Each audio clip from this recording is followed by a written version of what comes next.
जन्ना रानी हमारी हुकूमती तहरीक का एक ज़ख़ीम लेकिन रंगीन बाप थी। उसके सीने में कई राज आए सरबस्ता दफन थे। वो वह दिलेर औरत थी जो ये बता सकती थी कि किस किस दौर में उसकी कौन कौन सी मुआसिर हमजोलियों ने ऐवान है इक़्तिदार में शराब व शबाब की महफिल आरास्ता करने की ज़िम्मेदारी ले रखी थी। वह अफसोस ये राज उनके पेवंद खाक होते ही रिज़्क़ की खाक बन गए। इन जिगरदार और चटखारेदार ख़वातीन को जनरल न्याजी खुशबूदार देवदसाइयाँ कहा करते थे। इन देवदसाइयों ने इस मुआशरे और मुमलिकत में पंज तारा अदा फरोशी और हया फरोशी को मुतारिफ़ करवाया। जन्ना रानी पंज तारा अदा फरोशी की बानियों में से एक थी। जनरल याह्या खान के अहद इक़्तिदार में रानी का चर्चा हुआ। राजा रानी की रंगरलियों और चौंचलों की होश रुबा दस्तान याह्या खान के ऐवान इक़्तिदार से रुखसत होने के बाद मंजर आम पर आई। रानी और याह्या खान के मबैन गुल्लो बुलबुल और शम्मा परवाना कासा तलज़माती ताल्लुक़ था। याह्या खान बाजवा उन पर जान छिड़कते थे। उस दौर की ब्यूरोक्रेसी और सियासत के कई दीगर जर्नैल भी अकलीम अख्तर उर्फ जन्ना रानी के चश्मे सरमगी से शराब इल्तफात कशीद करते रहे। जन्ना रानी की रकाबत अगर किसी से थी तो वो मलका तरन्नुम नूर जहाँ थी। अब ये खुला राज है कि याह्या खान की महफिल शीना में नूर जहाँ भी साकीगरी की फ़रज़ बहुस्न खूबी अदा करती रही।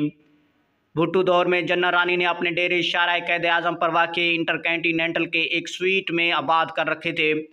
वक्त के हुक्मरान उनके आस्थाने पर जबीन याद लेकर हाजिर होते और अपने शरारती मन की मुरादें पाते। खैर गवर्नर बने तो उस किस्म की इतलात मसूल होना शुरू हुई कि जन्ना रानी की जलवा गाह जमाल विशाल साशियों का गढ़ बन रही है। नीले आसमान की बूढ़ी आंखों ने इस ताकतवर औरत की दहलीज पर जाने वक्त के कितने आला अफसरान को नासिया फरसाई करते देखा। आसमान ने रंग बदला, हालात ने पलटा खाया, लैलो नहार की गर्दिश ने करवट ली और पंजाब पुलिस हरकत में आई। एक शब जनरल रानी को बमाए साजो सामान साजे गाज से हिफाजती हिरासत में लेकर कोतवाली थाने पहुंचा दिया गया। कोतवाली थाने के हवालात में 20वीं सदी के जहांगीर की ये नूर जहां मज़ार बेकसी बनी दीदा इबरत नगाह को दावत गौर फिक्र दे रही थी। अखबारी नुमाइंदों को इतला मिली तो हर कोई भागम भाग कोतवाली पहुंचा। थाना का वसी अरीज अहाता रिपोर्टर फोटोग्राफर की फ़ौज जफ़र मौज के सामने तंग दमानी का शिकवा करने लगा। 12 सूख अखबारी नुमाइंदों को मौसफ़ा तक पहुंचने की खुसूसी इजाज़त दी गई। वो तस्वीर बेबसी बनाए सर झुकाए हर सवाल सुनती रही, लेकिन किसी भी सवाल का माकूल जवाब देना उसने मुनासिब ना जाना। साफ़ी चुटकी भरते याह्या खान के हवाले से यादों को साथ देने की सदा करते, लेकिन जन्ना रानी का तो हाल वो था कि काटो तो बदन में लहू नहीं। बाद अज़ां खराबी बश्यार उसके होंठ फड़फड़ाए। उसने कपकपाते लहजे में जवाब दिया, बस नक्शा बिगड़ गया। समंदर की पाताल आसमान की पहनाइयों से खबर ढूंढ निकालने वाले खोजी रिपोर्टर बसिद हसरत मुराद नाकाम लौटे। वो ये ना जान सके कि कौन सा नक्शा बिगड़ गया। उस रात ये खोजी कोई बड़ी खबर हासिल करने में नाकाम रहे। मुस्तफ़ा खर दौर में जन्ना रानी मफरूर इश्तारी मुल्ज़िमों की तरह जा बजा छुपती फिरती रही। अगले वक्त के मेहरबानों के दरवाजे दर तौबा की तरह बंद हो चुके थे। नया आवान इक़्तिदार उनके लिए शजर ममनुआ था। नया ज़माना था, साज और राग बदल चुके थे। जन्ना रानी को ज़िंदगी में पहली बार इस किस्म की नागवार हालात का सामना करना पड़ा। वो अपने आशनाओं से रब्ता करती, हर एक की मिन्नत समाजत करती, जाए अमा और दारुल अमा फराम करने की विनती करती, लेकिन नए दौर में हुक्मरानों के अताब से बचने के लिए अमन हुई ब्यूरोक्रेसी के असफंद यार और अफरज शाह भी अपनी इस चहेती से आंखें चुराने लगे। वो रिवायती तोते की तरह साफ आंखें फेर चुके थे।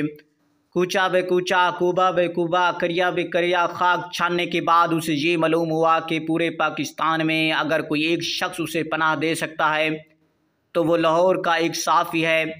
एक रात उस अजीम साफ़ी के घर टेलीफोन की घंटी बजी। साफ़ी की बेगम ने टेलीफोन का रिसीवर उठाया। दूसरी जानिब खौफज़दा लहजे में एक खातून मौजूद थी। कहने लगी कि बेगम साहिबा, मुझे पनाह चाहिए। मैं एक मज़लूम खातून हूँ, मुझे ज़माने ने धुतकार दिया है। कल तक मेरी चौखट पर बड़े बड़े नामवर पेशानियों की सजदागाह थी और आज मैं जिस भी दरवाजे पर जाती हूँ मुझे खोटे सिक्के की तरह लौटा दिया जाता है। नामवर साफ़ी की बेगम ने कहा कि आप जानते हैं कि आपने किसके घर फ़ोन किया है? रानी ने बताया कि मैंने आपके शौहर आगा शोरह कश्मीरी का जिगरदारी और बहादुरी की दस्तानें सुन रखी हैं। मुझे मेरे मिलने वालों ने बताया है कि वो मज़लूम का साथ देने वाले कभी हचकचाहट महसूस नहीं करते। बेगम साहिबा ने कहा कि आगा साहब इस वक्त आराम कर रहे हैं। वो जब सो रहे हों तो हम में से कोई भी ये जुर्रत नहीं पाता कि उन्हें जगा सके। वो जब लिखने में मसरूफ़ हों या आराम कर रहे हों तो किसी किस्म की मुदाखलत और खलल बर्दाश्त नहीं करते। एक दो घंटे गुजरने के बाद फ़ोन की घंटी दोबारा बजी। दूसरी जानब बोलने वाली खतून ने ये ऐलान किया कि मैं इंतहाई मजबूर हूँ और मेरे पास बज इसके कोई और चारा नहीं है। मैं बनफ्स नफीस आपके दौलत कदे पर हाजिर हो जाऊँ। चंद घंटे गुजरने के बाद रात के पिछले पहर जनरल रानी का आगा शोरिश कश्मीरी के घर के दरवाजे के बाहर मौजूद थी। आगा साहब को बामरे मजबूरी नींद से जगाया गया। वो बह रहे और पुरसिश हवाल की। जनरल रानी ने हुकूमती मुजालिम की एक तूलानी दास्तान सुनाई और इसके बाद पनाह की तलबगार हुई।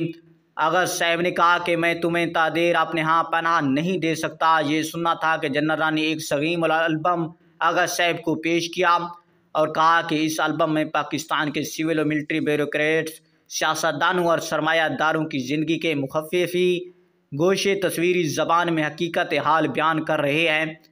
आगा साहब ने जनरल रानी को अपने यहाँ एक रात ठहरने की इजाज़त दे दी। ये रात जनरल रानी ने आगा शोरिश कश्मीरी के घर के अकब में भैंस के लिए बने एक छप्पर के नीचे गुजारी। पंजतारा होटलों, सदारती महलों और वजारती ऐवानों के मखमले और गुदजार बिस्तरों पर रातें बसर करने की आदी खतून के लिए ये रात यकीनन क़यामत की रात थी। सुबह होते ही वो चल दी। नादरीन, आप लोग इस स्टोरी के बारे में क्या राय रखते हैं? उनकी राय का इज़हार ज़रूर